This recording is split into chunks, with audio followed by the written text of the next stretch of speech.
Stand by.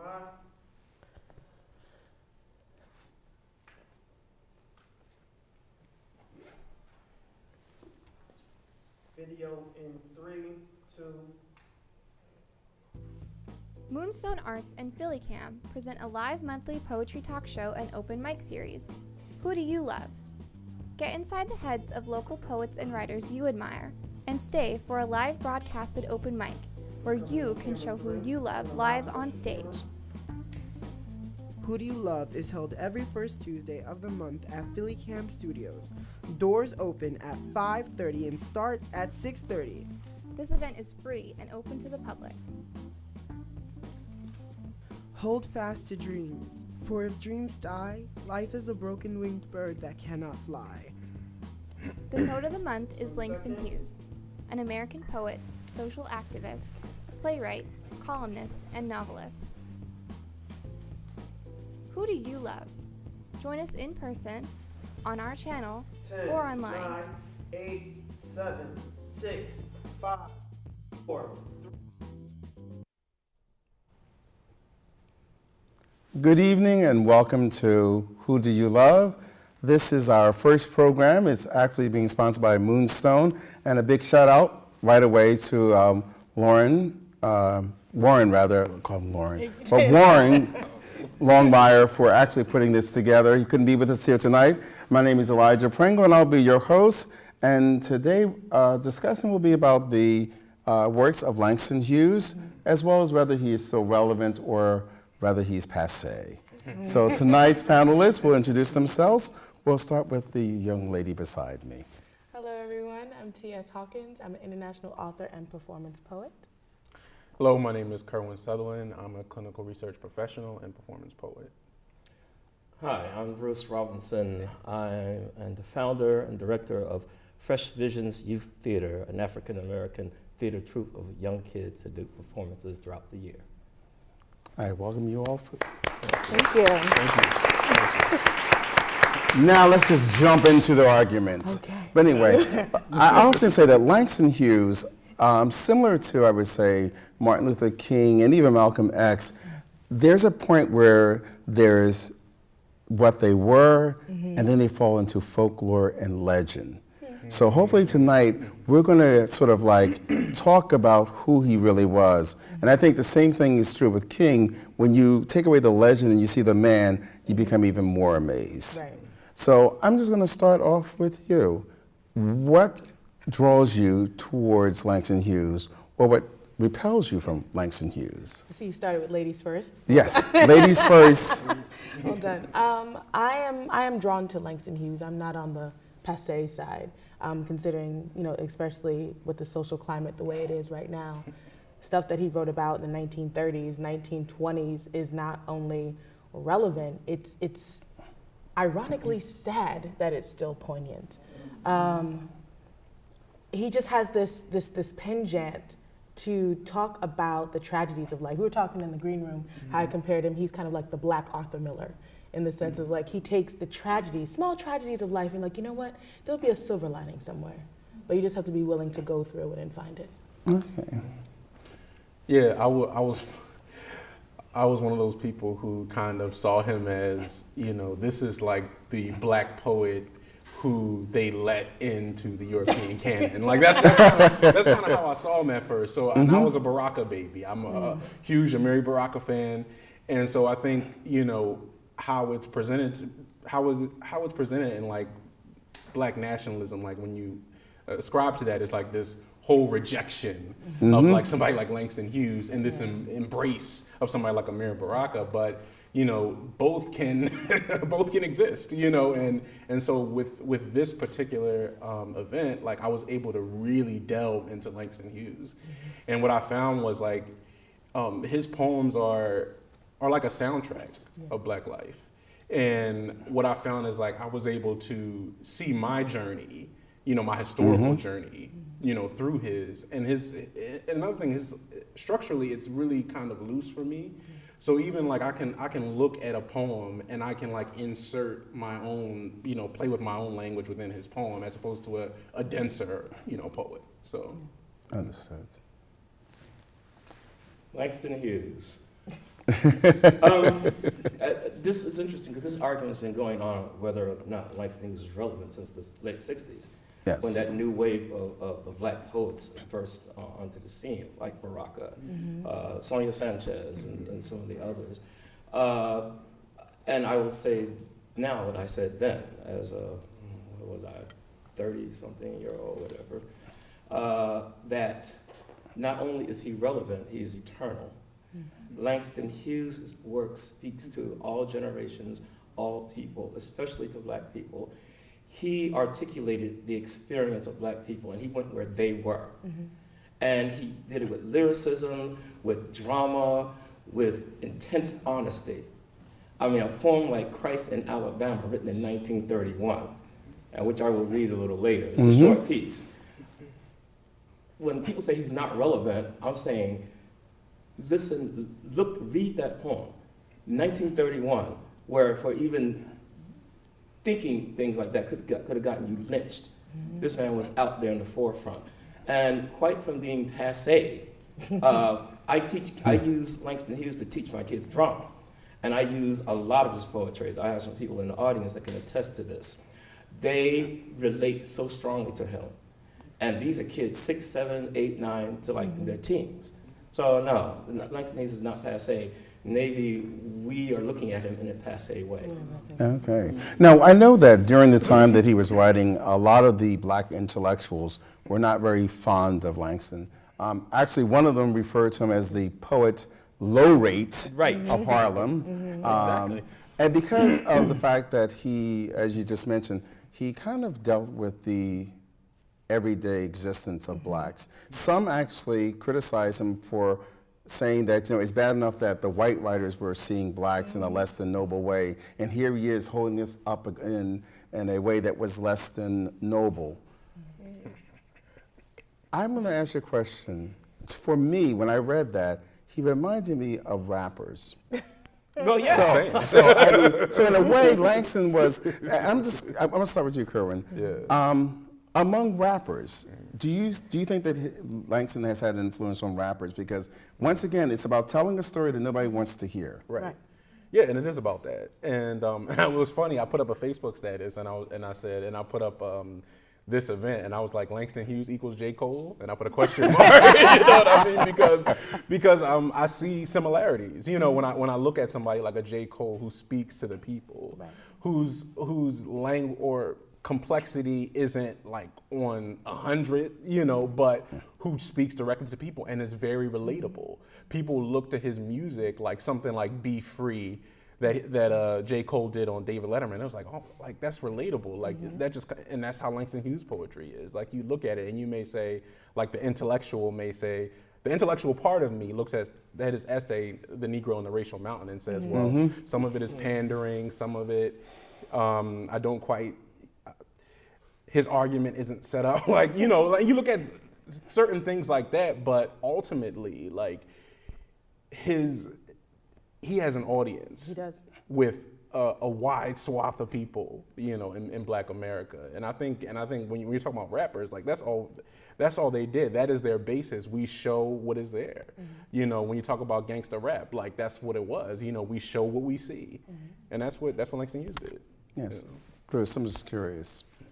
When you're working with the young people, and the reason why I brought up the rap is because I can see young people really gravitating towards Langston. First, for the simplicity of his work, but the honesty of it, but also the fact that he is like the original gangster. You just call him OG. He's OG. He's the original OG.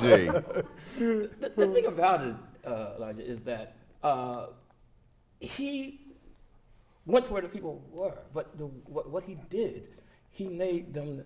He raised it to nobility, noble state. I mean, because my mouth is wide with laughter and my throat is deep with song, you do not think I suffer, for I have held my pain so long. Because my mouth is wide with laughter and my throat is deep with song, you do not hear my inner cry. Because my feet are gay with dancing, you do not know I die. The title of that was Minstrel Man. So look at that.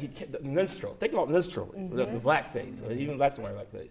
So he took that image and he just flipped it all upside down, all inside out, and he made it speak to people's pain. There you go. That's the genius of Langston Hughes. And that's just one poem, and he was so versatile. People don't understand. I have to read another one because you have that lyricism. Then, 1931, Christ in Alabama. Christ is a nigger, beaten and black. Oh, there you're back. Mary is his mother, Mammy of the South. Silence your mouth. God is his father, white master above. Grant him your love, most holy bastard of the bleeding mouth. Nigger Christ on the cross of the South. Langston Hughes, Right. 1931. Yeah. The only thing that was missing from that was like a good drop. You know, you should have dropped a beat with that. I can get down, I just can't get back up these days. I need help rising. and that's the beauty of Langston, because the music. meter, just complete control. And I often say to people that in science, you know, anyone who's in science, you have a complex leaf or a simple leaf. Which one is more evolved? It's the simple leaf. So as you move towards, I think, a greater evolution of anything, the simplicity takes over. And that's what I get with Langston's work. Now, I don't know, I'm going to pick on you because I don't know if you're familiar with, there was a scathing review that James Baldwin, who was one of my heroes, wrote on Langston. And I remember James later on talked about in his life how about killing the father figure. And Langston in many ways is like a father figure. He also did a scathing review on Richard Wright. I mean, Well, yes, that was another father figure to him. So I'm just curious, do you think that that's what fuels some of the people who believe that Langston does not have relevance? Is it the fact that people want to show that I'm sophisticated, I know more than Langston? Exactly. And that's even still real today. We have this ideology, it's like, oh, we started from the bottom, now we're here. Where's here? You think, oh, because sometimes you use your $20 words or your $100 words, you forgot that you came from $2 words. So you're separating yourself. Oh, Langston, he speaks to the people. Well, Shakespeare did the same thing, so is he passé? If so, we wouldn't have Shakespeare theaters popping up all over and made to study iambic pentameter, which is not that complicated, by the way. So it's like, really. it's not that complicated. Up, down, up, down, up, down. But Shakespeare did the same exact thing that Langston was doing. Meet people where they are and then elevating them to another level. He'll sneak some things in there and it'll sit with you and you'll be like, huh, well, damn, okay. You had to say it like that, but I think because when people start using a still voice, it's like, oh, we can't use them right now because their voice is still. They're not the Amiri Barakas. They're not out there be like waving fingers and doing like this. They're using the still voice to still make a purpose, and that's unsettling for some people. I'm just curious, as a writer, in what way do you think that Langston's work influenced your own? Because of the simplicity. There was a point in my life where I was just like, I opened up the source for everything. I was like, I want to say this is sweet, but I want to say it was sweet times 1,000. How can I do that? How can I do that? How can I do that? It was cloyingly sweet. There we go. And so when someone's picking up your work, they're like, what the? So they have your work in one hand, a dictionary in the other, and I can't eat a pizza. In the middle. It's just too much. So it's just like sometimes sweet works. Sometimes works. The works. It works. And that's what Langston does, and that's what I appreciate. So I had to go actually back and retrain myself about speaking to the people because I'm writing for them. Okay. Now, as a writer, do you see yourself not influenced by Langston, but Langston was a recorder. And then, of course, Bernard Shaw said he was schizophrenic, and that's how he wrote. So, as a writer, are you a recorder in the sort of in the spirit of Langston, or do you find yourself somewhere on the fence? I think I'm somewhere on the fence. When I look at Langston's work, what I see is a template to explore my own psychological terrain. And that's kind of what I do when I'm writing. And I think a lot of us are exploring like deeply psychological things, repressed memories, whatever we're doing. And when I look at Langston Hughes' work, like I actually wrote a poem based on I think it was down at the Harlem River. And when I saw just that sketch of him thinking about suicide and what that would be like, it was like an invitation into my own, psychology. So I found that with a lot of his work is that I sit there, and because it's not so, like, my favorite writer is Kamanyaka, and so he has a lot. I mean, it's dense. Like, it's a lot of things there. So you may not have the room. I'm sometimes awestruck. And sometimes that may not be best when you're trying to, explore your own thing. But with Langston, like, he just gives me the structure and the invitation to fill in whatever I need to fill in. Yeah. Okay. And that might speak to what you're speaking about, him being eternal, because I agree. I think in Langston's writing, he left room for the reader. Yeah, he did. Absolutely. So, do you mind expanding on that a little? Oh, I mean, how many poems can I recite of Langston where I mean, so many, because I actually did a one-man show of him back in the early 80s, not to any, like, major places, just most of schools and churches and, whoever would, offer me a platform, because I was so inspired by him. His work was so multifaceted. So his simplicity his essence of genius was his simplicity, but he could do so many things. Again, he could write at that lofty level, he could get down and dirty, he could be playful as I don't know what. Look at his Madam poems. Yeah. For those of you who don't know, he wrote a couple of characters that almost are iconic, Madam and Simple. Actually, he wrote some plays with Simple. The humor, as befits a man. I don't mind dying, but I want my funeral to be fine. A row of long, tall mamas fainting, fanning, crying. I don't mind dying. No, I don't mind dying. But I want a fishtail hearse and 16 fishtail cars, a big brass band, and a whole truckload of flowers. And when they lay me down into that clay, I want the women to holler, "Ow, please don't take him away. Ooh, don't take Daddy away." So there you go. Oh, no, thank you. This Langston Hughes is not me. Well, I thought you were talking about what they're going to say when I die, but that's another story altogether. So there you go. That's his Madam poems.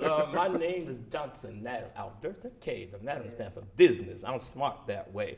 I had a hairdressing parlor to the recession, to the depression, put the prices lower. Then I had a barbecue stand till I got mixed up with a no good man. It was written in the 30s and 40s. Because I had insurance, the WPA, Works Progress Administration. Right. Said, "We don't need you wealthy that way." I said, "Don't worry about me." Like that song, you WPA folks take care of yourself and I'll get along. I do cooking, day's work too. Alberta K. Johnson, that damn to you. So there you go. From that to My Old Man was a white old man and my old man was black. If I ever did curse my white old man, I'd take my curses back. If I ever did curse my black old mom, I wish she were in hell. I'm sorry for that evil wish, and now I wish her well. My old man died in a fine white house. My old ma died in a shack. Wonder where I'm going to die, being neither white nor black. Right. This man, thank you, Langston Hughes. So again, he inspired me as a young actor. I was a poet back in the day because I was telling TS, the poetry scene in Philadelphia was very vibrant in the 70s and the 80s. Writers and Readers Showcase, Robin's Bookstore, which is now Moonstone. Yes. Again, he taught to me. I was introduced to him in second grade by my second grade teacher. Yeah. And it stuck and it stayed. Dream Deferred. Which is one of those. Right, well, Raisin in the Sun. One of those great pieces. Right, so now, I'm just going to put you on the spot right now because you had mentioned that you had a poem that was inspired by Langston. Do you have that with you? Yeah. Okay. So while he's doing that, it's time to pick on you. I think you just love picking on me because we have the same hairstyle. Well, wait a minute, don't leave me out. but you wear it better. Yes, you wear it better, I'm not going to talk about, I'm not going to talk about being bald. It's not fun. Are you kidding it's so fun. No, it's not. No, it's not. Because I wanted to have Any hair hat like I want. Langston. Now, that's one of the things that Langston was. He was like this bon vivant. He was just this debonair man, which I think, which was really interesting when you think about it, is here was this man, and let's be honest, in our community, people who looked that way were given better treatment. Yeah. But Langston was one of the first writers who adopted the theme of black is beautiful. Yes. Yes. Yeah. Now, some critics believe that he stuck with that too long. Do you think that he... How do you stick with that too long? What does that even mean? What does that even mean, you stick with it too long? Right. You were born black, you die black. This is long. That's pretty long too, isn't it? This is long. Change in the middle. This is long. No. Right, because that was one of the things that that Baldwin said, that, you know, when he reviewed his book in '59, he said that with his great talent, you know, you would think he would have used it more wisely. I'm just curious. I'm not that you can speak for the intellectuals, although I know you're an intellect. Yes. Oh, I Why? read. Why do you think there was that? Because, you know, Langston really wasn't loved by the white critics nor the black critics. Well, because he was in between. And that's it. The in between scares people on so many different levels that we can't even begin to unpack. It's easy when someone says, yes, I'm black. Yes, I'm Indian. Yes, I'm a writer. Yes, I'm a football player. But when people are in the middle and they are comfortable hanging in the middle, it makes them exotically scary. Okay. Pick a side. Because people want you to pick a side. And then, you know, when you're born in that duality of being both black and white or whatever, you know, dualities you are, they want you to pick. Right. And you're like, but if I do that, I'm discounting this. Am I not to this? Can I not to be this? I too. Am America. I too. Yes! Which is basically what that whole poem was about, Yeah. the same thing, that duality that existed. Beautiful. And I love, that's one of my favorite Yes. words. My kids do that. Yeah, I'm going to ask you now, if you don't mind sharing with us. This is based on Langston Hughes' poem, Reverie at Harlem River. And this is called Trap at the Wreck. Did you ever go down to view water and see blacktop?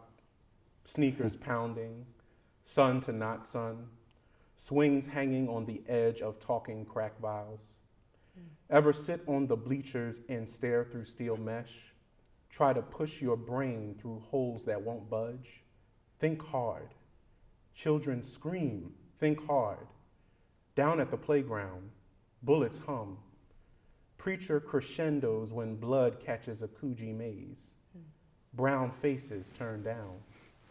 Did you ever go down to view water and see? Wow. Beautiful. Beautiful. I do see the Langston. I do. I see the Langston in you. very We should get Langston. T-shirts that say, I am Langston. Langston. I am Langston. Give me Now, more. did you mind sharing with us, TS? Oh, would you like me to share a Langston piece? Well, actually, I want you to share one of your pieces that was inspired by Langston. Or do you want to do both of them side by side? We have some comp lit here. Yeah, Yep. we'll give it a whirl. We'll see where it falls. Because like I said, one of my, Democracy was something that I also fell in love with by Langston Hughes. And I too sing America, the political arm. We've shared work together, so you know that's where I sit. So I took apart one of our nation's anthems. So we'll see how that Go goes. for it. Okay. Should I hum something underneath it? Mine eyes. Here we go. Oh, beautiful for spacious skies. In a nation where at the age of 3, have to string the tail of the birds and the bees to keep daddy's little girl from shaking hers, while mama's little boy glares, gawks, and stares because the educational band-aid left no child behind. For amber waves of grain, served with milk and honey, raped compliments of each queen, and sexually patriarchal.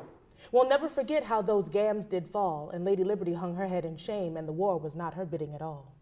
For purple mountains' majesty shot a man on top of one for having a dream. His son stopped and frisked for walking in the crisp white air. His son murdered for candy and tea, and his son for driving while different, and his son for the sway in his wrist, and not from a kiss, from a miss, but basked and beaten and left in a ditch just for standing one's ground. above the fruited plains. Padded parchment now making gay and queer nouns verbed out of the Constitution. Battle for amended promises, commercialism headlines, insert the new black. How about that? Never seen any one of them stroke a mule or prance for a 40-acre apology. America, America has no comment. God shed his grace on thee. And how's that petition going for removing his name off the money? Legal tendered and separating church and state and big business banks on bailouts, praying for the golden parachute to fall into their hole, burying the general pop in fees and legalese. And crown thy good, only if they're famous.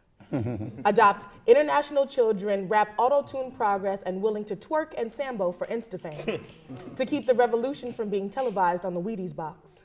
With brotherhood, hashtag fraternal order of pomp and circumstance.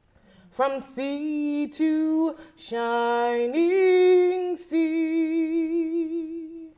Our largest exports: inhumanity, racism, sexism, and homophobia.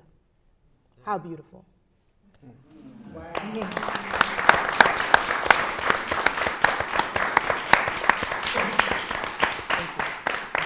Love it, love it, love it. I mean, one of the things that, with both your pieces, it's almost like getting two sides of Langston. Because sometimes Langston would shout his message, and then sometimes he would hide it. And before you knew it, you were, oh, I get it. And if you don't mind, I'm going to be one of those bad hosts, and I'm going to actually do a piece myself. Please. Which is totally based on Langston, because I used to hate the fact that people used to hit people over the head with messages. And this one was called Dina Knows Two Letters. And it only talks about segregation. I mean, we all know it's wrong, but it kind of shows how people lived with segregation and how they elevated themselves above it. And this one is called Dina Knows Two Letters. She couldn't read or write, but she knew that Grandma Wilhelmina and wisdom began with her favorite letter, W. Two U's walking arm in arm, like her and Grandma going to town. Two U's are far stronger than one. Working together, they create a miracle. They create W. W is for whites. So she is no longer thirsty. W, and she doesn't have to go to pee. Another W, and she ain't hardly hungry. It's a superhero letter that takes away the need for water, bathroom, food. W means C is we, so now she drinks. And what the poem was trying to do was, it kind of deals with the fact that basically they couldn't read, but they made a game out of it. And that's what I love about Langston, was that there was struggle, but there was no embarrassment to it. Not Exactly. at all. And there was no burden to it. No. But I want to thank you all for joining me. Don't want you to leave. I know we want to try to get into the open mic part of the program today. And we have a number of great Philadelphia poets here.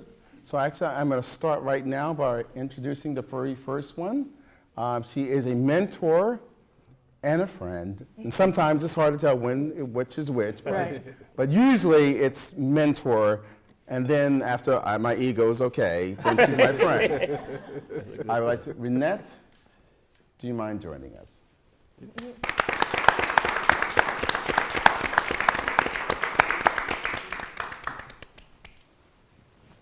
My Lord by Langston Hughes.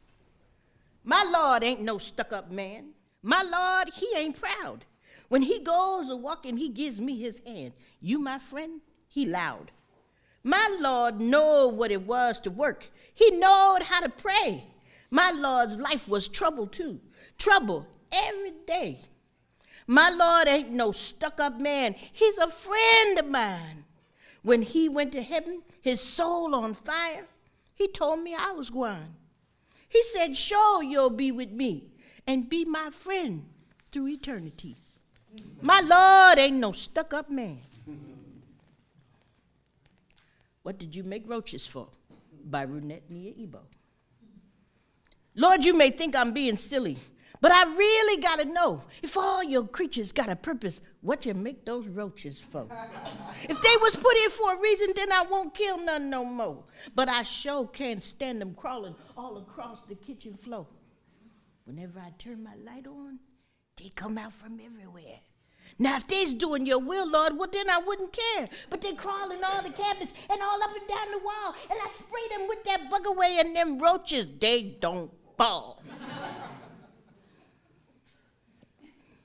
Now, if I'm not supposed to kill them, I want you to tell me so. But forgive my asking anyway. What did you make roaches for? This fight between me and them roaches got to end sooner or later, so I saved me up some money, and I called the Sterminator. I don't want to do the wrong thing, but I'm going to ask once more before the dude comes to chase them away. What did you make roaches for?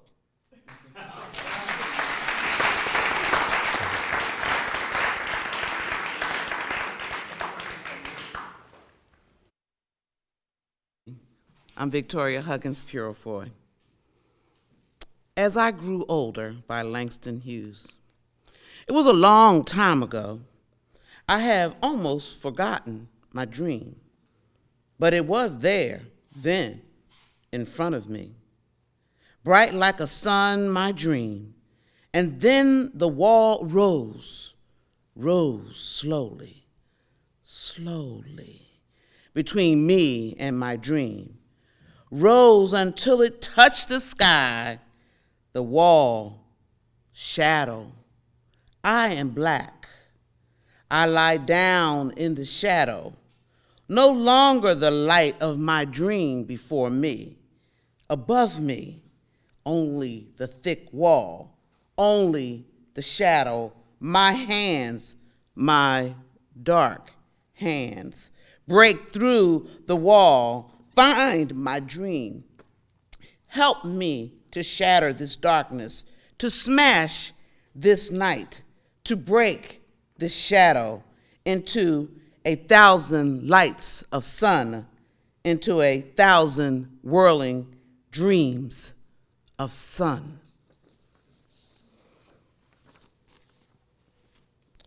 A woman of color. She was a beautiful woman, robust, with hips for carrying the world on her back. Skin is blemish-free, legs are long and quick, for she had run away a lot and been caught a lot. She never had a plan. She just wanted to go. Why run?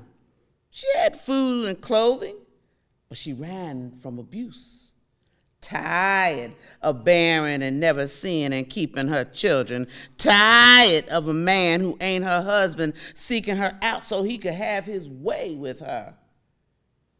Had her share of being slapped around, beat down, worn down like she was nothing at all. Worked harder than most, saw more pain than most. She wanted to be loved as much as most. She stood waiting for freedom longer than most. She was a woman of color.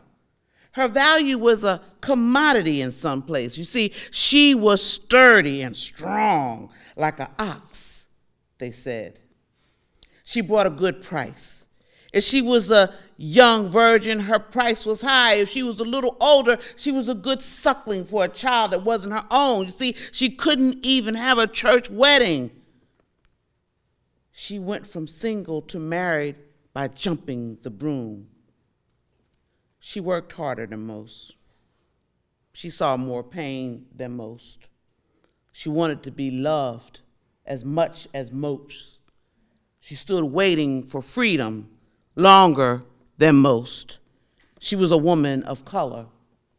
She was a woman of color. She was a woman of color, y'all. She still is a woman of color. Thank you.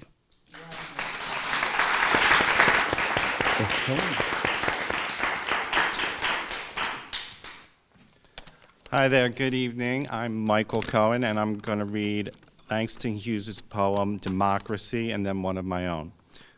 Democracy. Democracy will not come today, this year, nor ever, through compromise and fear. I have as much right as the other fellow has to stand on my 2 feet and own the land. I tire so of hearing people say, let things take their course. Tomorrow is another day. I do not need my freedom when I'm dead. I cannot live on tomorrow's bread. Freedom is a strong seed planted in a great need. I live here too. I want freedom, just as you.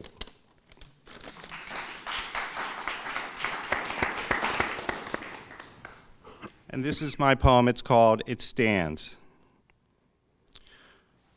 Taught me to pledge each day, every morning, gun-drilled attendance, salute hand over heart, allegiance without knowing what that is, only knowing the seeing of the flag, its stripes, stars, red, white, and blue, United States of America, and to the Republic, not just waving a flag, but now, every day, every moment, for all, we must stand stand by and witness, trust this, recite it again and again, recite, sing, one nation, and a prayer for God, under God, like it's blessed.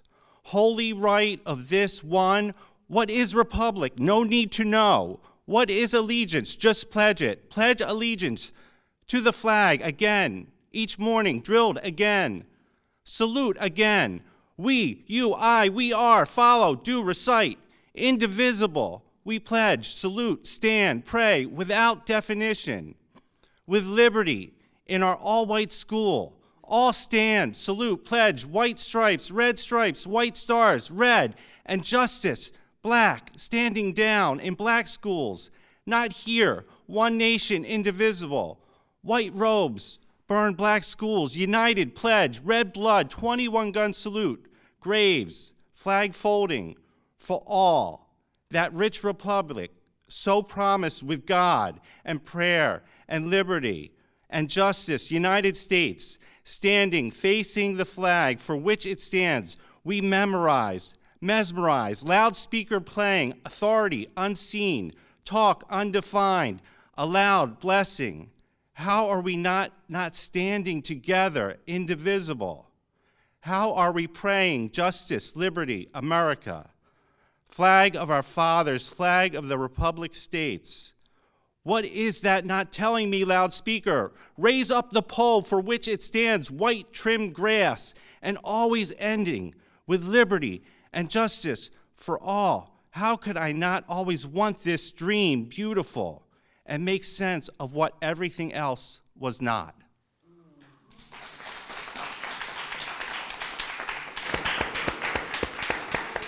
I had an epidural yesterday, so I need to sit. Oh. Should I stay here or take a chair there? What I'll do is, should we bring the camera up? Yeah, she can take a chair. All right, let's do that then. Thank you. Sorry, No problem. wasn't going to miss this. Yeah, this is the fun of live TV. You get to see me more than you want. Too much information. I'm Carol Pringle, a devotee of Philly Cam. For all 27 years, they struggled to become a reality. I'm going to read 2 short poems by Mr. Hughes and reverse them. First, A Dream Deferred. What happens to a dream deferred? Does it dry up like a raisin in the sun, or fester like a sore and then run? Does it stink like rotten meat, or crust and sugar over like a syrupy sweet? Maybe it just sags like a heavy load, or does it just explode? I wanted to read a more upbeat a poem of his to leave you with. Bring me the dream keeper. Bring me all of your dreams, you dreamer. Bring me all your heart melodies that I may wrap them in a blue cloud cloth away from the too rough fingers of the world. That was Mr. Hughes' upbeat. I am not a poet, but I write poetry sometimes. So this is one from my heart in the last year. This poem is called Fern, or He Was a Yaqui Indian. I got a call from Fern aching to tell me the news. It wasn't happy news or funny news or news that I'd suspect would be coming from what we used to refer to as the end of the line, connecting us. But not now, not this time. This time the news, Fern's news, catapulted through the cyberspaces of my heart that imploded when hearing her words, Fern's words. Carol, Michael died. And her voice trailed off into an unbearable silence that caused my brain to silence, my eyes to close, and my heart to stop for the longest moment in time, in my lifetime, except for when Justina died. Our angel had to go, like yesterday, always like yesterday, but still a long time ago. Oh my God, oh no, oh my God, again I say I can't stand it. Then came the how, the why, the when, and the what happened, who found him, and worst of all, how long was our Michael alone? Then, what are they saying now, and who exactly are they? But I was not really able to digest the bitter heartache beneath the explanations that meant nothing really. Why? Because he, Michael, finally somebody came, was gone. Michael, you of the Yaqui teepee and the fry bread and the unending stream of applications galore for jobs that were for anyone, anywhere, except for you. But you didn't care about that, and you tried and kept trying until you couldn't try anymore. You of the mumbling tongue, undaunted in your attempts to inform and instruct any and all who would listen or pretend to, about your native Mexican heritage and horrific past endured and still endured by your ancestors, and how you came to live in the now modern teepee in the Arizona desert with its cooler for an air conditioner and Wile E. Coyote forever outside your door, greeting you when no one else was there to. You, Michael, who got Fern to leave the east and go west when no one else would or could. My heart is broken thinking of you, alone in your room and dying for the great spirits only know how long, sighing a long, long, long sigh. I ask, no, I implore an answer. Why couldn't we hear you, our Michael? Why could we not hear your shouts and murmurs? And when your mail was piling up day after day, and Wile E. Coyote tried to tell the res folks, but just didn't know how. But then, finally, somebody noticed, and finally they came and held you, and finally did what needed to be done. Thank you.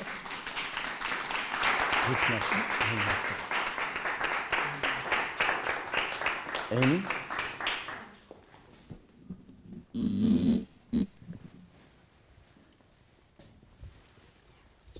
So the Langston Hughes poem I'm going to read is actually my favorite poem in the world. That's why I'm here. It's really short. It's called Suicide's Note. The calm, cool face of the river asked me for a kiss. And the poem I'm going to read that I wrote is called 10 a.m. It's like a love poem, but Langston Hughes knew about that. So, in the morning, my eyes go to you with shameless, hushed abandon. They rush across the landscape of tormented sheets to you. On your side, a mountain range, among cumulus pillows, or on your back in a glass casket of light. The minute I'm awake, my eyes stumble unfocused, the way two drunks would run, late for the last bus home. You are the watery mirage my eyes wander toward, through the loveless desert, dying of this thirst. And the moment it takes to find you, sleeping breaths away, is a night stranded in the city, or 3 days scorched by sun.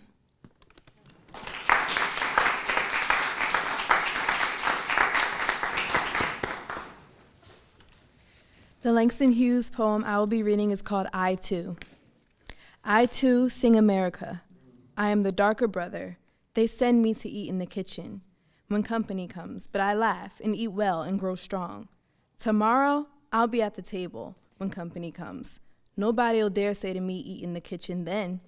Besides, they'll see how beautiful I am and be ashamed. I too am America.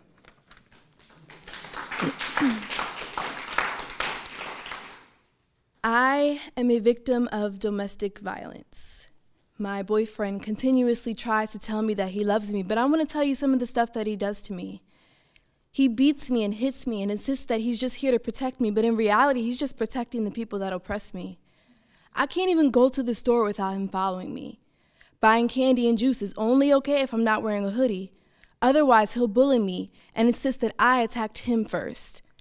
He beats and abuses and is still free to do as he chooses.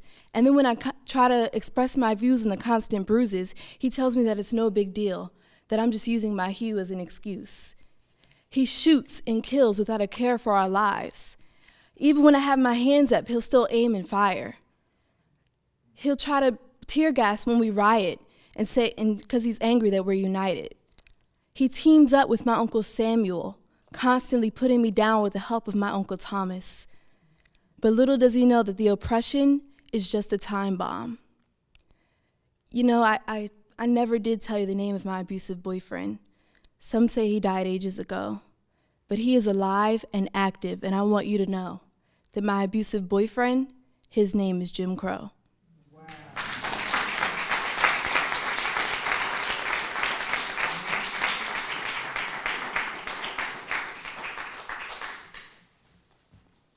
I'd like to share Children's Rhymes by Langston Hughes.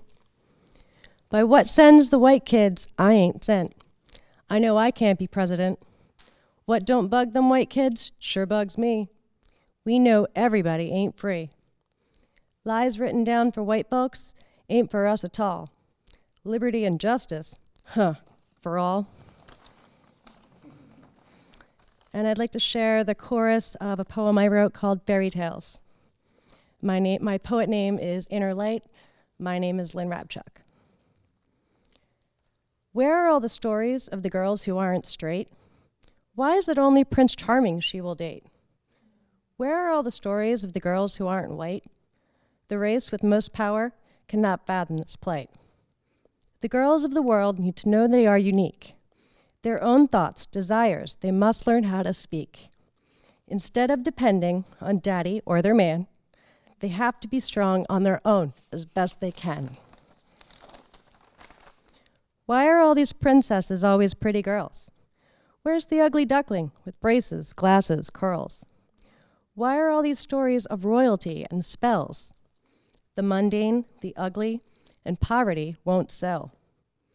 The girls of the world need to know this is no life, to forget and forego themselves to be a wife. Their own independence must be their highest goal.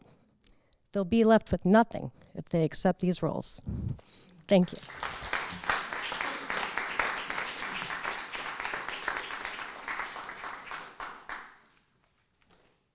Hello, I actually have a poem that's inspired by Langston, so I don't actually have a Langston poem, but I always loved her smooth canvas skin. The moonlight will reflect on her, defining every imperfection, making it beautiful. Her creamy skin reminded me of warm white chocolate after a long winter day. Her teeth would sit neatly in order like new paintbrushes. Emphasizing her colorful language, her words were more priceless than any Picasso. Her eyes dazzled like precious stones. Each was valuable and sought after. Kingdoms fell and rose as she batted her eyelashes, and holy water was made from her happiest tears, because God thought it was the most pure substance on earth. I hated when the daylight came. The perfect canvas was destroyed. Finger painted with black and blue, the artist left his signature everywhere. Her glimmering eyes dulled, her diamonds turned back to coal. They never burned, they lost their fire. Her smile mocked me. It was as if she had been wearing that mask for his benefit, but every gasp that passed through her swollen lips cried for freedom. Broken, battered woman, she would never ask for help. She would wait for the darkness to cover his work. Tomorrow he would paint again.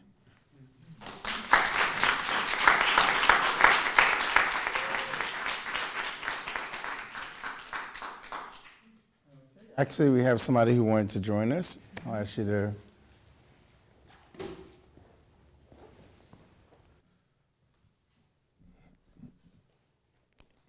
My name is Kyrie. This on? My name is Kyrie Mitchell. I'm gonna do a short piece that inspired me by Langston Hughes. It's called Security. Watch me, guard me, protect me. Watch those niggas who come into my store. You best believe that white man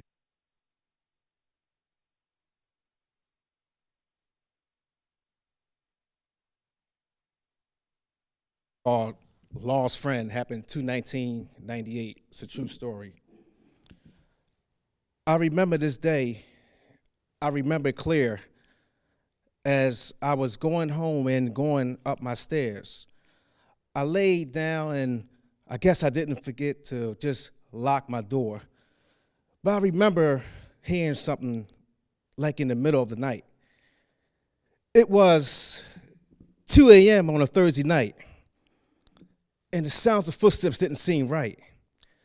I sat up and thought it was a dream, but in reality, I was getting robbed clean. I tiptoed to the head of the steps. I saw a light that was really bright. Damn, I prayed hoping this guy would go away, but he might have a gun and I might get sprayed. But only facing the guy feared me half the night. But suddenly I seen this guy after night. Suddenly the guy arose and he yelled and I got surprised. He ran, stopped, and turned around. And when I looked at him, I couldn't make a sound. Because it was a guy who I thought was my friend, but if you stand with me, that's the end. I walked down the stairs, looked into his eyes, and he looked back, feeling mighty surprised. Now, the story didn't end right there, because when I walked down the stairs, my eyes got real fierce. Young blood and said, yo, Kai, it wasn't me. But what you doing in my house, you know what I mean. Now, my 5D CD player was going, and my stereo system just got up and just walked away. Cops came to write a report, and young boy thought jail time is what he thought. But I told the cops to drop the charges and let him go. Because putting another black man behind bars is funny, you just don't know. But good things happen to those who wait. Because next thing, the young guy knocked on my door and said, yo, Kai, I got your goods. And that lesson set me straight. Thanks.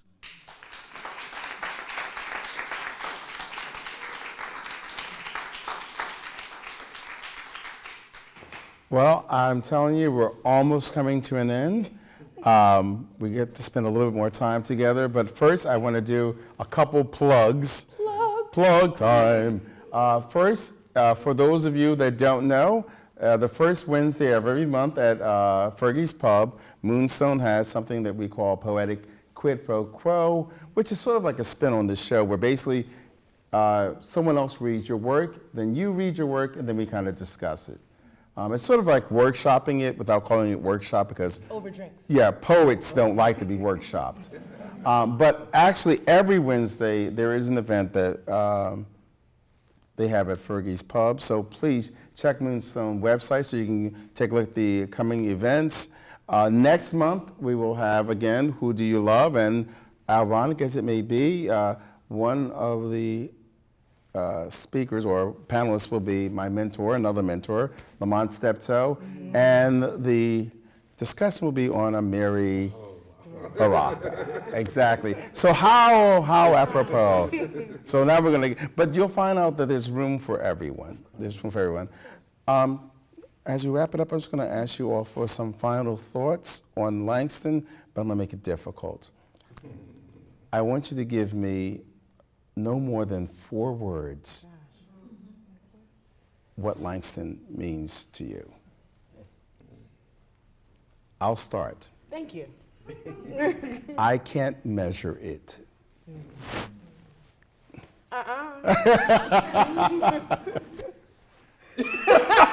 Easy, fierce, uncompromising, true,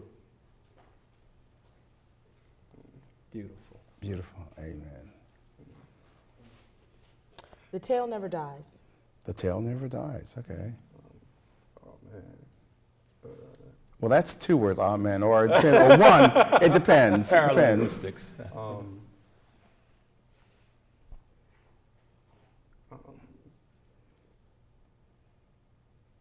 You only got to go with 3. You said amen. I have to say visionary, and still here. Still here. Yeah. I agree with that. Beautiful. I agree with that.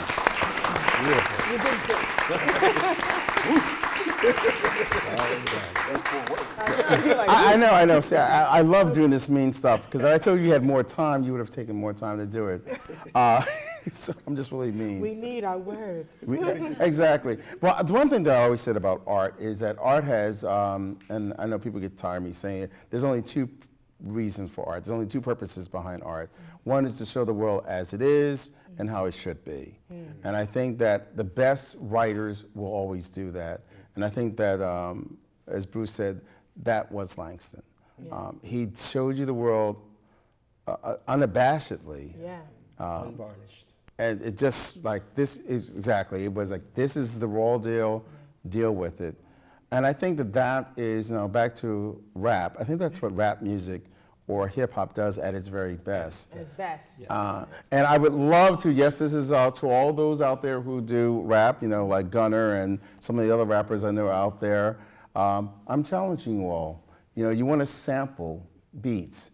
I think you should try sampling words. And I think that it'd be really great for you to go back and sample some of these great poets. And one thing I like to say is that Langston Hughes is not, and I repeat, he is not a black poet. It's true. Langston Hughes is a great American poet. And I think that I'm going to ask you all, as artists who are black, as well as artists, how do you sort of like walk that fine line? Because I think that was one of the issues that Langston had with some of the critics. I'll start with you, Bruce. Well, I walk that fine line. I embrace my blackness. I embrace my black maleness, for that matter. I think it's important that the black male energy is honored, especially these days, where it's been abused and denigrated on so many levels. So, that's, you can't separate that from the art I do. It informs that art. So I walk that line by engaging with that line every second of my being. And out of that creative tension comes something wonderful, a synthesis, a wonderful synthesis. Love it. And T.S., I'm going to actually let you have the final word. Oh, okay. My art is a constant reminder that I am black, that there is brownness.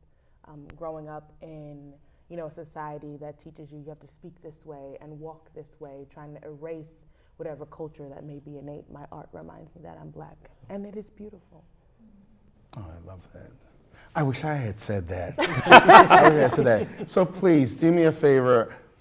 Next month, we'll be here, and I think this show may be airing continuously, so please tell all your friends to tune in. We want to get a high rating, but please come back to join us next month, where our discussion will be, Who Do You Love? Amiri Baraka. Once again, thank you all for coming tonight. Thank you. We live. Yes, you did a good job. Nice stuff, Carl. Very nice work. Thank you for coming. Thank you. Wonderful. See my kids. Oh, I will. I gave money, but I need to be there. I need to be there. I need to be there. Thank you. I'm glad you're coming. Wonderful.